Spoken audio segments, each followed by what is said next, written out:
నమస్తే అందరికీ, welcome to PJ digital news.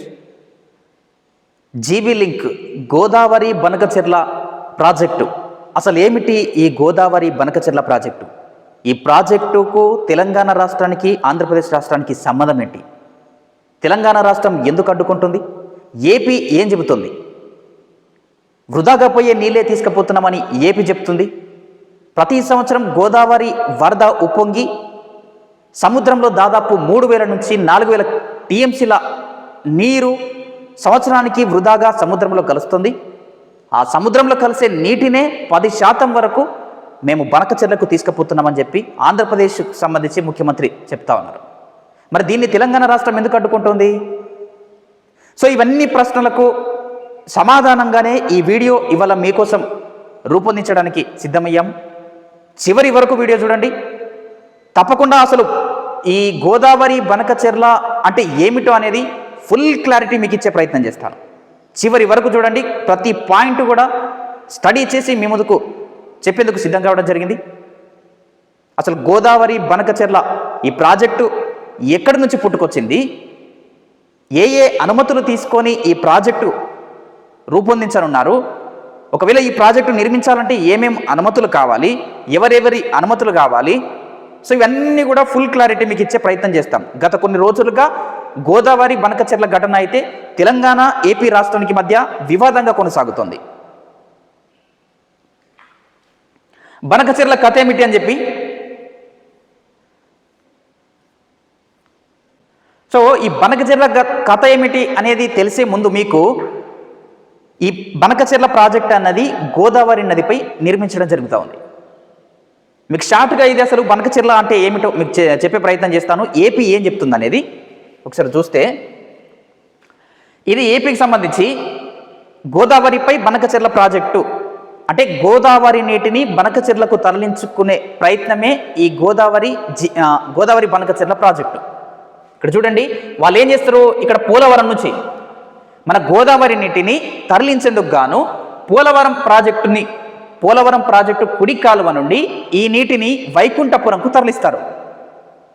మీకు షార్ట్గా కొంచెం చెప్తాను, దాని తర్వాత లోపలికి వెళ్ళే కొద్దీ మీకే అర్థమవుతుంది ఏమనేది. ఇక్కడ పోలవరం నుంచి వైకుంఠపురంకు గోదావరి నీళ్ళని తీసుకొస్తారు. ఈ వైకుంఠపురంకు తీసుకొచ్చిన నీళ్ళని ఏం చేస్తారు, బొల్లాపల్లి రిజర్వాయర్కి తీసుకువెళ్తారు. ఇక్కడ కృత్రిమ రిజర్వాయర్ని కట్టనున్నారు. దాదాపు 150 టీఎంసీల సామర్థ్యం గల కృత్రిమ రిజర్వాయర్ని అక్కడ కట్టుతా ఉన్నారు. ఈ వైకుంఠపురం వరకు తీసుకొచ్చిన గోదావరి నీళ్లను బొల్లాపల్లికి తరలిస్తారు. ఇక్కడ రిజర్వ్ చేస్తారు, అంటే నిల్వ చేస్తారు. ఇక్కడ నుంచి ఏం చేస్తారు, బనకచెర్లకు ఈ నీటిని తరలించుకెళ్తారు. ఇది ఏపీకి సంబంధించిన విషయం. షార్ట్గా ఇది ఏంటంటే, ఎక్కడ నుంచి పోలవరం నుంచి కుడి కాలువ నుంచి గోదావరి నీటిని తీసుకొస్తారు. అక్కడ నుంచి వైకుంఠపురంకు తరలిస్తారు. ఆ వైకుంఠపురం నుంచి డైరెక్ట్ బొల్లాపల్లి రిజర్వాయర్కు, ఆ బొల్లాపల్లి రిజర్వాయర్లో అక్కడ నిల్వ ఉంచి బొల్లాపల్లి రిజర్వాయర్ నుంచి డైరెక్ట్ బనకచెర్లకు తీసుకెళ్తారు. ఈ మధ్యలో గ్యాప్లో నల్లమల్ల అడవులు కానీ దాదాపు కొండ ప్రాంతం ఉంటుంది మొత్తం కూడా. కాబట్టి ఏపీ ప్రభుత్వం ఏం చెప్తోంది, ఈ కొండ ప్రాంతానికి ఎట్లాంటి ఎట్లాంటి ఆటంకాలు తలెత్తకుండా సొరంగ మార్గం ద్వారా దాదాపు 26 కిలోమీటర్ల మేర సొరంగ మార్గాన్ని తవ్వి దాని గుండా ఈ గోదావరి నీటిని బనకచెర్లకు తీసుకుపోతారు. ఈ తీసుకపోతే ఏమవుతుంది, ఇక్కడికి తీసుకెళ్తే ఇక్కడ నుంచి వివిధ జిల్లాలకు, ఆంధ్రప్రదేశ్లో ఉన్న వివిధ జిల్లాలకు ఈ నీటినంతా కూడా విస్తరిస్తారు. ఆంధ్రప్రదేశ్ రాష్ట్రంలోని అన్ని జిల్లాలలో ఉన్న నదులన్నీ కూడా అనుసంధానం జరుగుతుంది ఈ ఒక్క ప్రాజెక్టు తోటి అని చెప్పి కూడా ఏపీ ముఖ్యమంత్రి నారా చంద్రబాబు నాయుడు గారు చెబుతా ఉన్నారు. మరి ఇదిలా ఉంటే ఒకసారి మనము గోదావరి ప్రవాహం చూసుకుందాం. ఎందుకంటే గోదావరి పైనే ఈ ప్రాజెక్టు నిర్మాణం జరుగుతుంది. కాబట్టి గోదావరి ఏ నదుల గుండా, ఏ జిల్లాల గుండా ప్రవహిస్తుంది, ఎక్కడెక్కడి నుంచి ఏపీ గెలుస్తుంది అనేది తెలిస్తే మనకు ఈ ప్రాజెక్టు గురించి పూర్తి వివరణ వచ్చే అవకాశాలు ఉంటాయి. గోదావరి ప్రవాహం ఇది మహారాష్ట్రలోని నాసిక్లో పుడుతుంది. తెలంగాణ, ఏపీ, మహారాష్ట్ర ఈ 3 రాష్ట్రాల గుండా ప్రవహిస్తుంది. ఇప్పుడు ఇది మన వివాదము తెలంగాణ ఏపీకి సంబంధించింది కాబట్టి తెలంగాణలోని ఏ ప్రాంతాల నుంచి పోతుందంటే, ఒకటి బాసర, మంథని, కాళేశ్వరం, ధర్మపురి, భద్రాచలం. ఈ భద్రాచలం నుంచి ఏపీకి లింక్ అవుతుంది. భద్రాచలం ప్రాంతం నుంచి ఇప్పుడు మనము ఇది తెలంగాణ మ్యాప్ అనుకుంటే ఇట్లా రఫ్గా చేసుకుంటే ఇక్కడ మహారాష్ట్ర నుంచి ఇట్లా పుట్టి ఇట్లా వస్తూ ఇది భద్రాచలం అనుకో, ఈ భద్రాచలం నుంచి ఏపీకి పోతుంది. అయితే ఏపీలో ఒకసారి మీకు ఇంకొకటి చూపించే ప్రయత్నం చేస్తాను. మ్యాప్ చూద్దాం ఒకసారి. ఇది మహారాష్ట్రలో ఇక్కడ మనము గోదావరి పుట్టింది అనుకుందాం. గోదావరి నాసిక్లో పుడుతుంది. ఇక్కడ నుంచి బాసర, మంతని, కాళేశ్వరము, ఈ ధర్మపురి ఇట్లా ఈ భద్రాచలం నుంచి నేరుగా ఏపీకి లింక్ అవుతుంది. ఏపీలో ఏ ప్రాంతాలు చూడండి ఒకసారి. ఏపీలో ఏ ప్రాంతాలు అంటే పట్టసీమ, రాజమండ్రి, ఈ అంతర్వేది నుంచి నేరుగా ఈ జలాలు ఎక్కడికి పోతాయి? సముద్రానికి చేరుకుంటాయి. ఇక్కడ ఇంకొక ప్రధానమైన విషయం ఏంటంటే ప్రతి సంవత్సరం వరద నీరంతా కూడా దాదాపు 3000 క్యూసెక్ల నుంచి 4000, దాదాపు సంవత్సరానికి 3000 టీఎంసీల నుండి 4000 టీఎంసీ ఈ గోదావరి వరద నీరంతా కూడా సముద్రంలో కలుస్తూ ఉంది. ఈ సముద్రంలో కలిసే నీటినే అందులోంచే 10% మేము బనకచెర్లకు తీసుకుపోతున్నామని చెప్పి కూడా ఏపీకి సంబంధించిన ముఖ్యమంత్రి నారా చంద్రబాబు నాయుడు గారు చెబుతా ఉన్నారు. మరి తెలంగాణ ఎందుకు మరి అడ్డుపడుతూ ఉంది? సో ఇది తెలుసుకునే ముందు ఇంకొక విషయం ఏంటంటే మీకు ఇక్కడ తెలియాల్సింది, అసలు ఈ ప్రాజెక్టు నిర్మాణానికి అనుమతులు ఎక్కడికి వస్తాయి, అసలు దీనికి సంబంధించి ఏమైనా హయ్యర్ అథారిటీ ఉన్నదా, మరి ఏమైనా పర్మిషన్స్ ఖచ్చితంగా తీసుకోవాలా, అంటే ఈ గోదావరి ప్రాజెక్టుకి సంబంధించి ఏదైనా బోర్డు ఉందా, ఆ బోర్డును ఎట్లా ఏర్పాటు చేస్తారు ఒకసారి చూసే ప్రయత్నం చేద్దాం.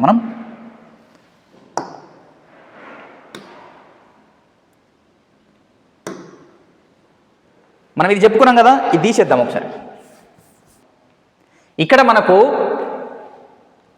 1956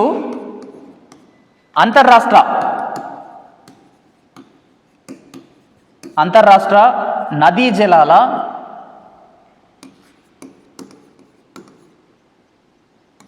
వివాదాల పరిష్కార చట్టం.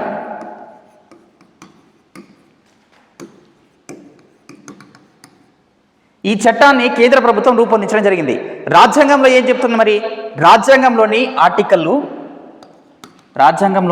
ఆర్టికల్ 262 ప్రకారంగా ఈ చట్టాన్ని కేంద్రం రూపొందించింది. ఈ చట్టం ఏం చేస్తుంది? ఏదైనా 2 రాష్ట్రాల మధ్య నదుల వివాదం జరిగినప్పుడు, నదుల వివాదం తలెత్తినప్పుడు, సమస్యలు తలెత్తినప్పుడు ఒక ట్రిబ్యునల్ అనేది ఏర్పాటు చేస్తుంది. మరి ఆ ట్రిబ్యునల్ ఏం చేస్తుంది? ఈ 2 రాష్ట్రాలకు సంబంధించిన నదీ జలాల వివాదాలను పరిష్కరించి ఏ రాష్ట్రాలకు ఎన్నెన్ని టీఎంసీల నీరు కావాలి, ఎంతెంత వాటా కావాలన్నది పంచిపెడుతుంది. అట్లా పంచిపెట్టి అవార్డు ప్రకటిస్తుంది. ఈ ట్రిబ్యునల్ అనేది అవార్డు ప్రకటిస్తుంది. ఈ ట్రిబ్యునల్ యొక్క నిర్ణయము తుది నిర్ణయము. దీన్ని సుప్రీంకోర్టు కూడా మార్చలేదు. సుప్రీంకోర్టు కూడా ఇందులో జోక్యం చేసుకోలేదు. అట్లనే 1956 ఈ చట్టం ఆధారంగానే గోదావరి రివర్ మేనేజ్మెంట్ బోర్డు అంటే గోదావరి ట్రిబ్యునల్ను 1969లోనే ఏర్పాటు చేయడం జరిగింది. ఎప్పుడు చేసిండ్రు ఒకసారి?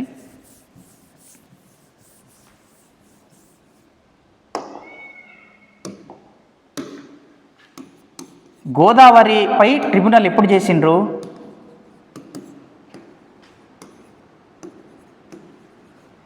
1969లోనే ఈ ట్రిబ్యునల్ ఏర్పాటు చేస్తే ఈ ట్రిబ్యునల్ 1980లో అవార్డు ప్రకటించింది. అవార్డు అంటే ఏం లేదు, అంటే నివేదిక సమర్పించడం మాదిరిగా అవార్డు అంటారు. ఈ అవార్డులో తెలంగాణ రాష్ట్రానికి ఎంత వాటా, మహారాష్ట్రకి ఎంత వాటా, ఏపీకి ఎంత వాటా అనేది పంచిపెట్టేశారు. దాని ప్రకారంగానే ఫ్యూచర్లో కూడా కొనసాగాలి. అదే ఒక్క ఇంచు కూడా, ఒక్క టీఎంసీ నీటిని కూడా ఎక్కువగా ఉపయోగించడానికి వీలలేదు. అసలు తెలుగు రాష్ట్రాలకు దాదాపు 1484 టీఎంసీల నీటిని ఈ ట్రిబ్యునల్ కేటాయించడం జరిగింది.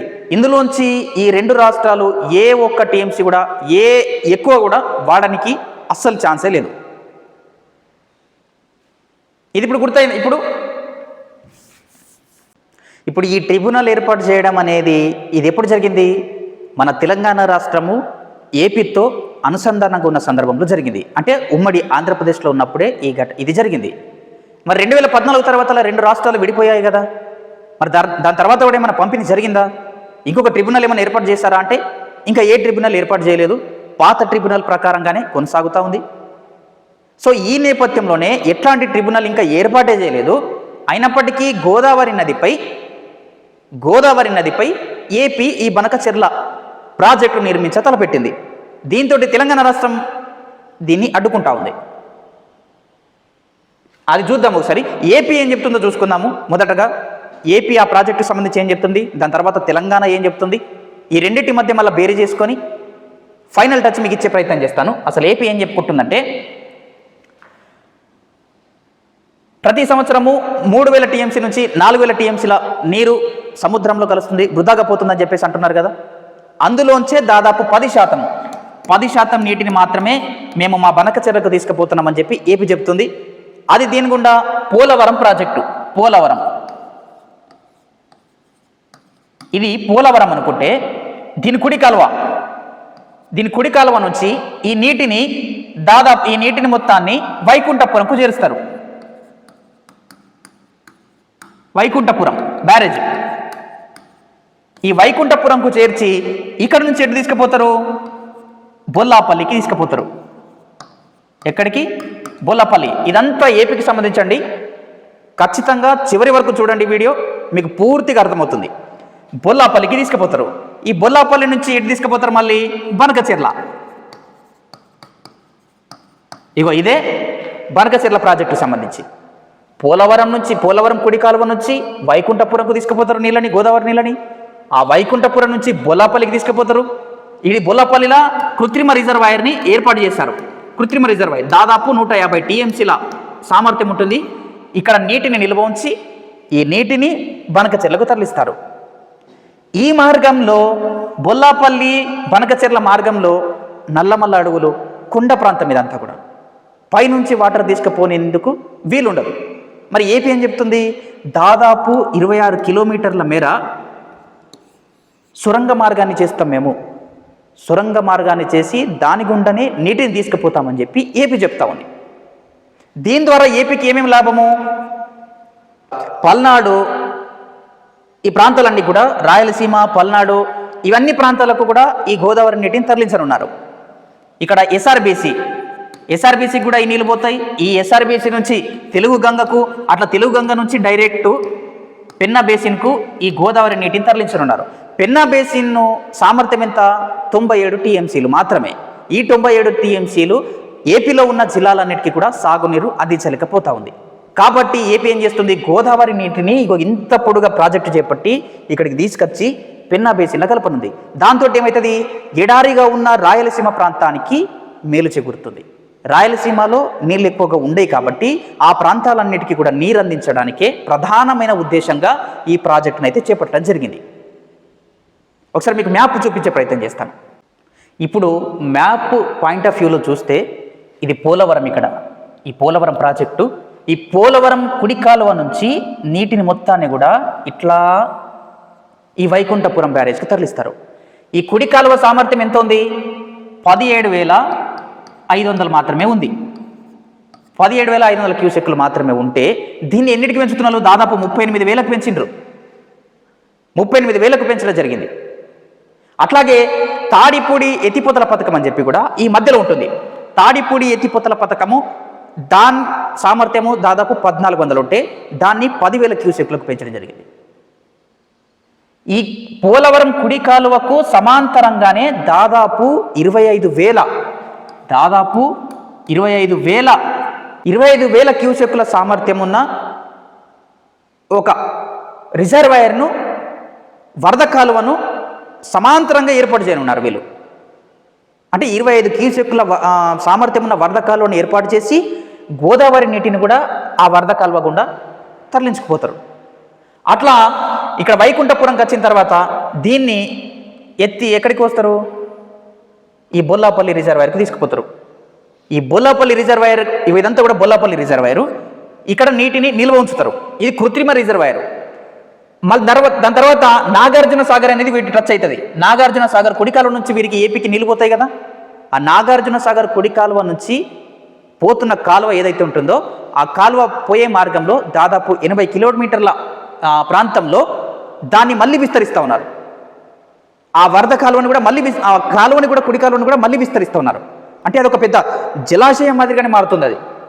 ఆ నీటిని కూడా ఈ బొల్లపల్లికి తీసుకొస్తారు. బొల్లపల్లి వద్ద 150 టీఎంసీల కెపాసిటీ గల కృత్రిమ రిజర్వాయర్ని ఏర్పాటు చేస్తున్నారు. ఇటు పోలవరం నుంచి గోదావరి నీటిని తెచ్చి ఇక్కడ పోస్తూ ఉన్నారు. ఇటు నాగార్జున సాగర్ కుడికాల నుంచి తీసుకొచ్చి ఇక్కడనే పోస్తూ ఉన్నారు. ఇక్కడ తీసుకొచ్చిన నీటిని డైరెక్ట్ బనకచెర్లకు తీసుకుపోనున్నారు. బనకచెర్ల, ఈ బనకచెర్ల నుంచి దాదాపు ఏపీలోని అన్ని జిల్లాలకున్న నదులని అనుసంధానం చేయడం, రాయలసీమకు మిగతా ప్రాంతాలకు ఈ నీటిని ఇవ్వడానికి ఇదొక ప్రాజెక్టు. ఈ ప్రాజెక్టుకు చంద్రబాబు నాయుడు గారు ఏపీ ప్రభుత్వం ఎంత వ్యయం వెచ్చిస్తుంది? దాదాపు 80,112 కోట్లను నేను చెప్తా ఉన్నారు. ఇది ఇంకా పెరిగే అవకాశాలు కూడా ఉంటాయి. దాదాపు ఇది దేనికి సమానము? కాళేశ్వరం ప్రాజెక్టుకు సమానం. మళ్ళీ 1,00,000 కోట్లు కూడా అయ్యే అవకాశాలు కనిపిస్తూ ఉన్నాయి. సో ఇలా గోదావరి నీటిని ఏపీ తరలించుకుపోయే ప్రయత్నం చేస్తూ ఉంది. వృధాగా పోతున్న నీటిని మాత్రమే మేము తీసుకుపోతున్నాం. ఎట్లాగో వృధాగా పోతున్నాయి కదా, దాన్ని ఎందుకు అడ్డుకుంటున్నారు అని చెప్పి ఏపీ చెప్తున్న పరిస్థితి. మరి తెలంగాణ ఎందుకు అడ్డుకుంటుంది? తెలంగాణ ప్రజలు ఎందుకు అడ్డుకుంటా ఉన్నారు? అసలు ఏం కారణాలు ఉన్నాయి? మరి ఏం నష్టాలు జరుగుతాయి? ఇప్పుడు తెలంగాణ వర్షన్ చూసుకునే ప్రయత్నం చేద్దాం. నెక్స్ట్ తెలంగాణ వర్షన్ ఏం చెప్తుంది? ఆల్రెడీ ఇప్పటికే ఏపీ ప్రభుత్వము, ఏపీ ప్రాంతము కృష్ణా నది నుంచి నీటిని తీసుకుపోతుంది. అది ఎట్లా తీసుకుపోతుంది? ఇది కృష్ణానది అనుకుంటే కృష్ణానది నుంచి పోతిరెడ్డిపాడు హెడ్ రెగ్యులేటర్ ద్వారా నీటిని బనకచెర్లకు తీసుకుపోతా ఉంది. ఈ బనకచెర్ల నుంచి ఎస్ఆర్బీసీకి తీసుకుపోతుంది. ఇక్కడ నుంచి ఎటు తెలుగు గంగ ఇట్లా ఈ కృష్ణా నీటిని తెలుగు గంగ పెన్నా బేసిన్కు తరలించనున్నారు. ఈ పెన్నా బేసిన్ సామర్థ్యం ఎంత ఉంది? 97 టీఎంసీ మాత్రమే ప్రస్తుతం ఉంది. ఈ కృష్ణా నది నుంచి తీసుకుపోయే నీళ్లు ఏపీకి సరిపోవట్లేదట. అందుకనే ఏపీ ప్రభుత్వం ఏం చేస్తుంది? మళ్ళీ గోదావరి నీటికి వస్తుంది. ఇప్పటికే కృష్ణానది నీళ్లు వాడుకుంటా ఉంది, మళ్ళీ గోదావరి మీద హక్కులు పొందేందుకు ప్రయత్నాలు చేస్తూ ఉంది. దీంతో తెలంగాణ ప్రభుత్వం అడ్డుకుంటా ఉంది. ఏపీ పునర్విభజన చట్టం ఏం చెప్తా ఉంది? 2 రాష్ట్రాలకు సమంగా నీటిని పంపకం చేసింది. కానీ తెలంగాణ ముందుగా వాడుకున్న తర్వాత దాని తర్వాత కదా ఏపీ వాడుకోవాల్సింది. ఇప్పుడు ఏదైనా ప్రాజెక్టులు చేపట్టాలన్నా కూడా తెలంగాణ ఇంకా ఇప్పటి వరకు చేపట్టలేదు.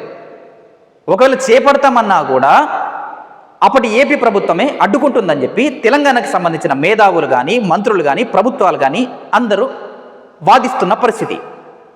గతంలో ఏమేమి అడ్డుకున్నారో ఒకసారి చూసే ప్రయత్నం చేద్దాం మనం. ఏపీ అడ్డుకున్న ప్రాజెక్టులు ఏంటంటే కృష్ణా రివర్ బోర్డు మీద ఏమేమి? పాలమూరు రంగారెడ్డి, దాని తర్వాత నెట్టెంపాడు. సో ఇట్లా తదితర ప్రాజెక్టులను చేపడతామన్నప్పుడు ఏపీ ప్రభుత్వం ఏం చేసింది? కేంద్ర జలవనరుల శాఖకు లేఖలు రాయడం జరిగింది. అప్పుడు 2018-17 సమయంలో ఏపీ ముఖ్యమంత్రి చంద్రబాబు నాయుడు గారు ఉన్నారు. అప్పుడు నేరుగా ఈ ప్రాజెక్టులను అడ్డుకోవడంలో భాగంగా ఆపాలని చెప్పి కూడా లేఖలు రాయడం జరిగింది స్వయంగా చంద్రబాబు నాయుడు గారు. సో దీన్ని తెలంగాణకు సంబంధించిన వారు ఆపోజ్ చేస్తూ ఉన్నారు. ఏమని? మేము ఒకవేళ ప్రాజెక్టులు చేపడతామంటే మీరు అడ్డుకుంటారు, కానీ ఇప్పుడు మీరు ప్రాజెక్టు చేపడితే మాత్రం మేము ఫ్రీగా ఇవ్వాలా మీకు? అంటే మీకొక న్యాయం మాకొక న్యాయమా అని చెప్పి తెలంగాణకు సంబంధించిన వారు వాదిస్తూ ఉన్నారు. అదే మేము ఈ గోదావరి నదిపై కానీ, కృష్ణా నదిపై కానీ ప్రాజెక్టులు కట్టుకునే సమయంలో అడ్డుకోకపోతే మేము ఇప్పుడు అడ్డుకునే వాళ్ళం కాదని చెప్పేసి వీళ్ళు చెప్తా ఉన్నారు. మరి ఏపీ ప్రభుత్వం ఎందుకు అడ్డుకున్నది? ఇప్పుడు ఏపీ ప్రభుత్వం ఏం చెప్తా ఉంది? లేదు మేము అసలు అడ్డుకునే ఆలోచన కూడా లేదు నాకు. 2 తెలుగు రాష్ట్రాలు నాకు 2 కళ్ళ లాంటివి అని చెప్పి కూడా చంద్రబాబు నాయుడు గారు చెప్తా ఉన్నారు. ఇదొక వర్షను. కట్ చేస్తే ఇప్పుడు మేము అనుమతులు ఇప్పుడు ఇస్తామని చెప్పి చంద్రబాబు నాయుడు గారు చెప్తా ఉన్నారు. ప్రాజెక్టులు కట్టుకోండి, ఏమైనా ఉంటే మేము ఇస్తామని చెప్పి చెప్తా ఉన్నారు. కానీ ప్రాజెక్టు కట్టుకునే కెపాసిటీ ఇప్పుడు తెలంగాణ ప్రభుత్వంపై ఉందా? తెలంగాణ ప్రభుత్వం దగ్గర ఉందా? ఇప్పటికే మన రాష్ట్రము కొంత అప్పుల పాలై ఉన్నది. ఈ సందర్భంలో ఏదైనా ప్రాజెక్టు నిర్మించుదామన్నా కూడా డబ్బులు లేని పరిస్థితి. ఇదే అదనంగా చేసుకొని ఏపీకి సంబంధించిన చంద్రబాబు నాయుడు గారు ఏం చెప్తుండ్రు, ఇప్పుడు ఒకవేళ కట్టుకుంటే కట్టుకోండి, మేము పర్మిషన్ ఇస్తాము, మేము అనుమతులు ఇస్తాము అని చెప్పేసి చెప్తా ఉన్నారు. కానీ మన దగ్గర డబ్బులు లేవు కదా, మరి ఎట్లా కడతాం? సో ఇవన్నీ పరిస్థితులన్నీ కూడా చంద్రబాబు నాయుడు గారు ఆసరగా చేసుకొని తెలంగాణ గోదావరి నదిపై ఆయన హక్కులు పొందడానికే ఇదంతా ప్రయత్నాలు చేస్తున్నారని చెప్పి తెలంగాణకు సంబంధించిన వారంతా కూడా ఆపోజ్ చేస్తూ ఉన్నారు. కట్ చేస్తే ఒకవేళ మరి ప్రాజెక్టులు నిర్మించాలంటే ఏం అనుమతులు కావాలి, ఎవరెవరి అనుమతులు కావాలి అది తెలుసుకుందాం ఒకసారి. చూడండి, ఇప్పుడు మనము ఇంతకుముందు పేజీలో మనం ఒకటి చెప్పుకున్నాము, 1956 1956 అంతర్రాష్ట్ర నదీ జలాల వివాదాల పరిష్కార చట్టం అని చెప్పుకున్నాం. దాని ప్రకారంగానే ఏర్పడిన GRMB, Godavari river management board అని చెప్పి. ఏంది గోదావరి రివర్ మేనేజ్మెంట్ బోర్డు? ఒకవేళ గోదావరి నదిపై ఏదైనా ప్రాజెక్టు చేపట్టాలంటే రెండు రాష్ట్రాలు కూడా, ఇటు తెలంగాణ కానీ అటు ఏపీ కానీ ఏ ప్రాజెక్టులు చేపట్టాలన్నా కూడా ఫస్ట్ ఈ బోర్డు యొక్క అనుమతి పొందాలి. ఈ బోర్డు అనుమతి పొందిన తర్వాత CWC అనుమతి పొందాలి. CWC అంటే ఏంది? సెంట్రల్ వాటర్ కమిషన్, కేంద్రానికి సంబంధించి. ఈ అనుమతి పొందిన తర్వాత కూడా ఏముంటుంది, మళ్ళా అపెక్స్ కౌన్సిల్ యొక్క అనుమతులు కూడా పొందాల్సి ఉంటుంది. అపెక్స్ కౌన్సిల్లో ఎవరెవరు ఉంటారు సభ్యులు? మరి రెండు తెలుగు రాష్ట్రాలకు సంబంధించిన ముఖ్యమంత్రులు సభ్యులుగా ఉంటారు, కేంద్ర జలవనరుల శాఖ మంత్రి చైర్మన్గా ఉంటారు. ఈ అపెక్స్ కౌన్సిల్ ఫైనల్ చేస్తేనే ఏ ప్రాజెక్ట్ అయినా సరే ముందుకు పోనికి అవకాశాలు ఉంటాయి. కానీ ఈ పర్మిషన్స్ ఏవి కూడా తీసుకోకుండానే ఏపీ ప్రభుత్వము ఈ బనకచెర్ల ప్రాజెక్టుని తెరపైకి తీసుకురావడం జరిగింది. బనకచెర్ల ప్రాజెక్టుకు టెండర్లను పిలవడం జరుగుతుంది. ఇదేలా సాధ్యం మరి అని చెప్పి తెలంగాణ వాళ్ళు చెప్తా ఉన్నారు. ఇక్కడ ఇంకేం విమర్శలు వస్తున్నాయంటే, ఏపీలో ఎన్డీఏ ప్రభుత్వంతో పొత్తు పెట్టుకున్నది కాబట్టి ఏపీ ఏ చక్రం తిప్పినా సరే కేంద్రం సపోర్ట్ చేయదని చెప్పేసి కూడా చెప్తా ఉన్నారు. దీనికి సంబంధించి తెలంగాణ రాష్ట్రానికి సంబంధించి నీటి వనరుల శాఖ మంత్రి ఉత్తమ్ కుమార్ రెడ్డి గారు మే నెలల్లో కేంద్ర జలవనరుల శాఖకు లేఖ రాయడం జరిగింది. ఆ లేఖకు రిప్లైగా కేంద్ర జలవనరుల శాఖ ఏం చెప్పింది, ఈ బనకచెర్ల ప్రాజెక్టుకు సంబంధించి ఇప్పటి వరకు ఎట్లాంటి ప్రతిపాదన కూడా మా వద్దకు రాలేదు అని చెప్పి కేంద్రమే స్పష్టంగా చెప్పింది లేఖల. మరి ఇంత చెప్పిన తర్వాత కూడా ఏపీ ప్రభుత్వము ఎందుకు ఇంత ముందస్తుగా టెండర్లను ఆహ్వానిస్తుంది? ఎందుకంటే ఇక్కడ చూడండి, ప్రత్యేకంగా గమనించండి. గోదావరి నదిపై ఎవరైతే ముందుగా ప్రాజెక్టులు చేపడతారో, ఎవరైతే ముందు హక్కులు పొందుతారో, ఎవరైతే కట్టడాలు చేపడతారో, మనకి ఇప్పటి వరకు పాత ట్రిబ్యునలే కొనసాగుతుంది. 2014 తర్వాత కొత్త ట్రిబ్యునల్ ఇంకా వచ్చిన దాఖలాలే లేవు. ఒకవేళ కొత్త ట్రిబ్యునల్ వచ్చిందే అనుకో, ఏమవుతుంది? ఇప్పటికే ఈ బనకచెర్ల ప్రాజెక్టు తోటి హక్కులు పొంది ఉన్న ఏపీ ప్రభుత్వము హక్కులు అధికారికంగా మారతాయి. అధికారికంగా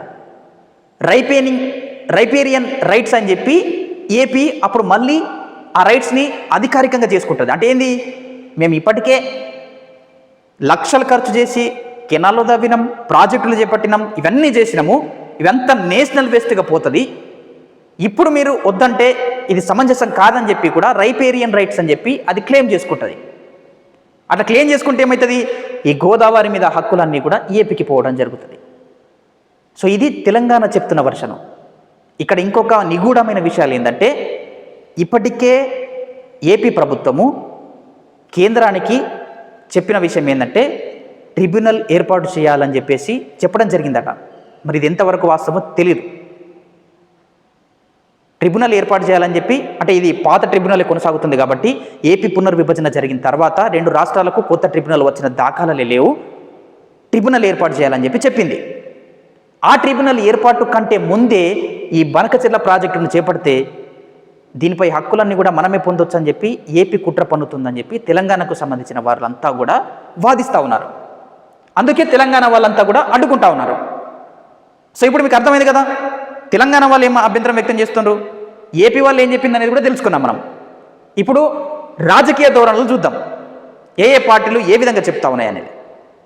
ఇప్పుడు తెలంగాణకు సంబంధించి వివిధ రాజకీయ పార్టీల నాయకుల ధోరణులు ఏ విధంగా ఉన్నాయో చూస్తే, ఫస్ట్ బీఆర్ఎస్కు సంబంధించి చూస్తే, ఒకవేళ బీఆర్ఎస్ పార్టీ దీన్ని తీవ్రంగా అడ్డుకునే ప్రయత్నం చేస్తూ ఉంది. అంటే మా నీళ్లు మాకే రావాలని చెప్పి. ఇందులో భాగంగానే హరీష్ రావు గారు ఈ బనకచెర్ల ప్రాజెక్టు పైనే తెలంగాణకు ఎట్లాంటి అన్యాయం జరుగుతుందన్న విషయంలో పవర్ పాయింట్ ప్రజెంటేషన్ ద్వారా ఆయన క్లియర్ కట్గా కూడా చెప్పడం జరిగింది. ఇదంతా కూడా వరద నీటిని తరలిస్తలేరు, ఒకవేళ వరద నీటిని కూడా తరలించాలంటే తెలంగాణకు కూడా హక్కులు ఉంటాయి కదా అని వాళ్ళు కూడా చెప్తా ఉన్నారు. ఏపీకి ఎంత స్థాయిలో హక్కులు ఉంటాయో తెలంగాణకు కూడా అంతే ఉంటాయి కదా, మరి ఏపీ ఎందుకు ముందస్తుగా చేస్తూ ఉంది అని చెప్పి కూడా వాళ్ళు చెప్తా ఉన్నారు. ఎందుకంటే కేంద్రంలో ఉన్న ప్రభుత్వము ఏపీలో ఉన్న ఈ ఎన్డీఏ తోటి పొత్తు పెట్టుకున్నది కాబట్టి, ఏం చేసినా నడుస్తుంది కాబట్టి చంద్రబాబు ఈ విధంగా వివరిస్తున్నారని చెప్పేసి కూడా బీఆర్ఎస్ పార్టీకి సంబంధించిన వారు కూడా చెప్తా ఉన్నారు. మరి ఈ విషయంలో తెలంగాణలో దాదాపు బీజేపీ ఎంపీలు 8 మంది వరకు ఉన్నారు. ఇక్కడ ఈ 2 రాష్ట్రాల నదులకు సంబంధించి వివాదం ఏర్పడినప్పుడు కేంద్రమే పరిష్కరించాల్సి ఉంటుంది. బీజేపీ పార్టీ కేంద్రంలో ఉంది కాబట్టి, ఇక్కడ బీజేపీ ఎంపీలు ఉన్నారు కాబట్టి వీళ్ళు తలుచుకుంటే కూడా కేంద్రానికి చెప్పొచ్చు. ఏమని, మా తెలంగాణలో ఇట్లా అన్యాయం జరుగుతుంది, బీజేపీ పార్టీ మన పార్టీగా మేము చెప్తా ఉన్నాము, తెలంగాణకి ఇట్లా అన్యాయం జరిగే అవకాశాలు ఉన్నాయి అని చెప్పి కేంద్రానికి వీల్ సిఫార్సు చేస్తే తెలంగాణకు ఫేవర్గా కేంద్రం కూడా పనిచేసే అవకాశాలు కనిపిస్తాయి. ఇది అవకాశాలు కనిపిస్తాయి అనేది మనం కేవలం క్వశ్చన్ మార్కే. ఒకవేళ బీజేపీ పార్టీ ఎంపీలు స్పందిస్తే, నిన్న ఆల్ పార్టీ ఎంపీ మీటింగ్ కూడా జరగడం జరిగింది. తెలంగాణ రాష్ట్రానికి సంబంధించి ముఖ్యమంత్రి ఆల్ పార్టీ ఎంపీస్తో మీటింగ్ కూడా నిర్వహించారు. మరి ఇక్కడ రేవంత్ రెడ్డి గారు కాంగ్రెస్ ప్రభుత్వం ఏం చేయగలుగుతుంది? మనం ఇంతకుముందు ఒక విషయం చెప్పుకున్నాము. ఏమని చెప్పుకున్నాము? ఒక ప్రాజెక్టు నిర్మాణం చేపట్టాలంటే జిఆర్ఎంబి కావాలి, జిఆర్ఎంబి పర్మిషన్ కావాలి, అదేవిధంగా సిడబ్ల్యూసి పర్మిషన్ కావాలి, దాని తర్వాత అపెక్స్ కౌన్సిల్ కావాలని చెప్పామా? అపెక్స్ కౌన్సిల్, ఈ అపెక్స్ కౌన్సిల్లో ఎవరెవరు సభ్యులు ఉంటారు? 2 తెలుగు రాష్ట్రాలకు సంబంధించిన ముఖ్యమంత్రులు సభ్యులుగా ఉంటారు, కేంద్ర జలవనరుల శాఖ మంత్రి చైర్మన్గా ఉంటారు. ఇందులో ఈ 2 రాష్ట్రాలకు సంబంధించిన ఏ రాష్ట్ర ముఖ్యమంత్రి అయినా సరే, ఏ సభ్యుడైనా సరే, ఒకవేళ దాన్ని సుముఖత చూపకపోతే, మాకు ఇది ఇష్టం లేదని చెప్తే ఖచ్చితంగా ఆ ప్రాజెక్టు చేపట్టడానికి వీలే లేదు అసలు. అపెక్స్ కౌన్సిల్లో వీళ్ళంతా కూడా ఈ ధోరణిని కనబరిచే అవకాశాలు కనిపిస్తూ ఉన్నాయి. ఏమి, తెలంగాణకు అన్యాయం జరిగే అవకాశాలు ఉన్నాయి కాబట్టి మేము దీనికి అనుమతులు ఇవ్వమని చెప్పేసి. అదెప్పుడు అపెక్స్ కౌన్సిల్కు వెళ్ళిన తర్వాత. కానీ ఏపీ ప్రభుత్వం ఇప్పటి వరకు ఈ పర్మిషన్ తీసుకున్నదే లేదు. ఎట్లాంటి పర్మిషన్స్ తీసుకోకుండానే టెండర్ల ఆహ్వానానికి సిద్ధమవుతూ ఉంది ఏపీ. దీన్నే తెలంగాణ రాష్ట్రానికి సంబంధించిన వారు తీవ్ర స్థాయిలో అడ్డుకుంటా ఉన్నారు, వాదనలు వినిపిస్తూ ఉన్నారు. ఇంత జరుగుతున్నా కూడా కేంద్రం ఎందుకు స్పందించడం లేదు? ఎందుకు స్పందించడం లేదంటే కేంద్రంతో పొత్తు పెట్టుకున్నారు కాబట్టి ఏపీలో ఏం చేసినా సరే, ఏపీలో చంద్రబాబు నాయుడు గారు ఏం చేసినా సరే కేంద్రం మౌనంగా ఉంటుందని చెప్పి కూడా విమర్శలు రావడం జరుగుతూ ఉంది. మరి ఫ్యూచర్లో ఏం జరగనుంది? ఒకవేళ ఇప్పుడు ఈ ప్రాజెక్టు చేపట్టే ఇప్పుడు పనులు ఇంత మొదలుపెట్టినప్పుడు కేంద్రానికి ఎట్లన్నా తెలుస్తాయి కదా, తెలిసినప్పుడు అన్న కేంద్రం స్పందించాలి కదా. అట్లా కాకుండా బీజేపీ ఎంపీలన్నా చెప్తే కేంద్రం స్పందించాలి కదా. ఒకవేళ కేంద్రమే స్పందించింది అనుకో, జిఆర్ఎంబి బోర్డు అనుమతులు కావాలి, సిడబ్ల్యూసి అనుమతులు కావాలి, అపెక్స్ కౌన్సిల్ అనుమతులు కావాలి. ఈ అపెక్స్ కౌన్సిల్ దగ్గరనే సమస్య సమస్య అంతా కూడా. ఒకవేళ ఇది ప్రొసీజర్ ప్రకారంగా జరిగితే ఇక్కడ ఇంకొక క్వశ్చన్లు కూడా రావచ్చు. ఏంది, కేంద్రంలో ఉన్న పార్టీ ఏపీ ప్రభుత్వానికి కొంత పొత్తుగా ఉంది కాబట్టి అనుకూలంగా వివరించడం భాగంగా కేంద్రం ఏపీకి ఫేవర్గా అపెక్స్ కౌన్సిల్ను కూడా దాటేసి అనుమతులు ఇస్తుందా అన్నది లక్ష మెదళ్ల ప్రశ్న. మరి ఏం జరుగుతుందో ఈ విషయంలో వేచి చూడాల్సిన అవసరమే ఉంది. అపెక్స్ కౌన్సిల్లో అనుమతులు వస్తాయా? మరి చంద్రబాబు నాయుడు గారు ఆయన చక్రం తిప్పి ఏపీకి ఈ ప్రాజెక్టుని ఖచ్చితంగా చేపడతారా?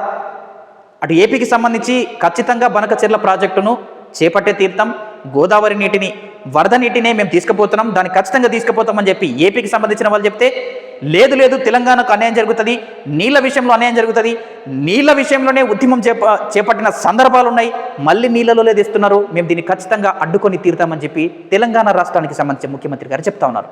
ఈ 2 రాష్ట్రాలకు సంబంధించి వివాదం చిలికి గాలివానగా మారే అవకాశాలు కూడా లేకపోలేదు. ఫ్యూచర్లో ఏం జరుగుతుందో అన్నది మీ ఊహలకి విడిచిపెడతా ఉన్నాను. ఇప్పటి వరకు ఈ ప్రాజెక్టుకి సంబంధించి పూర్తి వివరణ మీకు ఇచ్చే ప్రయత్నం చేశాను. బనకచెర్ల ప్రాజెక్ట్ అంటే ఏంది అసలు ఒకసారి షార్ట్గా కూడా చెప్పే ప్రయత్నం చేస్తాను. బనకచెర్ల ప్రాజెక్ట్ అంటే ఏంది? గోదావరి నీటిని ఏపీ బనకచెర్లకు తీసుకుపోతుంది. అది ఏ నీటిని? ప్రతి సంవత్సరం వర్షాకాలంలో గోదావరి నుంచి వచ్చే నీళ్లు సముద్రంలో కలుస్తాయి కదా. మనం ఏం చెప్పినాము? 3000 నుంచి 4000 టీఎంసీల నీరు ప్రతి సంవత్సరము సముద్రంలో కలుస్తుందని చెప్పినాము. ఆ సముద్రంలో కలిసే నీటినే, అందులోంచి 10% నీటిని బనకచెర్ల ప్రాజెక్టు ద్వారా బనకచెర్లకు తీసుకుపోతామని ఏపీ చెప్తుంది. ఇక్కడ వరకు మీకు క్లియర్గా ఉంది కదా. మరి తెలంగాణ కూడా అడ్డుకుంటుందని చెప్పేసి అన్నాం కదా. ఈ రైట్స్ ట్రిబ్యునల్ రాకముందే ప్రాజెక్టు చేపడితే, ఒకవేళ ట్రిబ్యునల్ వచ్చిన తర్వాత ఈ హక్కులన్నీ కూడా, గోదావరిపై హక్కులన్నీ కూడా ఏపీకి పోతాయి అని చెప్పేసి తెలంగాణ భయపడుతోంది. అందులో భాగంగానే తెలంగాణ అడ్డుకుంటా ఉంది. మళ్ళీ ఏ రాజకీయ పార్టీల నాయకులు ఏమేమి చేయొచ్చో అనేది కూడా మనం చెప్పుకున్నాం. వాళ్ళ ధోరణులు ఏంటో కూడా మనం చెప్పుకున్నాం. సో ఇదంతా కూడా బనకచెర్ల ప్రాజెక్టుకు సంబంధించిన పూర్తి విశ్లేషణ. దీనిపై లోతైన స్టడీ చేసి ప్రిపేర్ అయ్యి మీ ముందుకు తీసుకురావడం జరిగింది. కాబట్టి ప్రతి ఒక్కరికి కూడా ఈ వీడియోని షేర్ చేయండి, మీ ఫ్రెండ్స్కి షేర్ చేయండి. ఇంకేమైనా మీ అభిప్రాయాలు కానీ, మీ సందేహాలు కానీ, సలహాలు కానీ, ఫ్యూచర్లో ఏం జరుగుతుందని మీరు అభిప్రాయపడుతున్నారు, ఏమనుకుంటున్నారు అనేటివి కూడా కామెంట్ సెక్షన్లో తెలపండి. మన ఛానల్ని ఇప్పటివరకు సబ్స్క్రైబ్ చేసుకోకపోతే సబ్స్క్రైబ్ కూడా చేసుకోండి. సో ఇంత కష్టపడి మీకోసం మీ ముందుకు బనకచెర్ల, గత కొన్ని నెలలుగా బనకచెర్ల వివాదం కొనసాగుతుంది. దీనిపై పూర్తి విశ్లేషణ ఈ ఒక్క వీడియోతో మీకు అర్థమైపోతుంది. ఈ ఒక్క వీడియో చూస్తే చాలు, మొత్తం మీకు తెలిసిపోతుంది. ఇంకేమైనా సందేహాలు ఉన్నా సరే కామెంట్ సెక్షన్లో తెలపండి. ఈ వీడియో వీలైనంత వరకు మీ మిత్రులకు షేర్ చేయండి, స్టేటస్లు పెట్టుకోండి, వివిధ గ్రూపులలో కూడా షేర్ చేయండి. మన తెలంగాణకు నిజంగా అన్యాయం జరుగుతుందా, ఏపీ ఏం కుట్ర పన్నుతోంది అనే విషయాలు కూడా, నిగూఢమైన విషయాలు కూడా మనం చెప్పడం జరిగింది. సో ఇది బనకచెర్ల ప్రాజెక్టుకు సంబంధించి 2 తెలుగు రాష్ట్రాల మధ్య జరుగుతున్న వివాదం, నీళ్లలొల్లి. చూస్తూనే ఉండండి మన పీజే డిజిటల్ న్యూస్. నేను మీ ప్రదీప్ జిల్లేడువారు.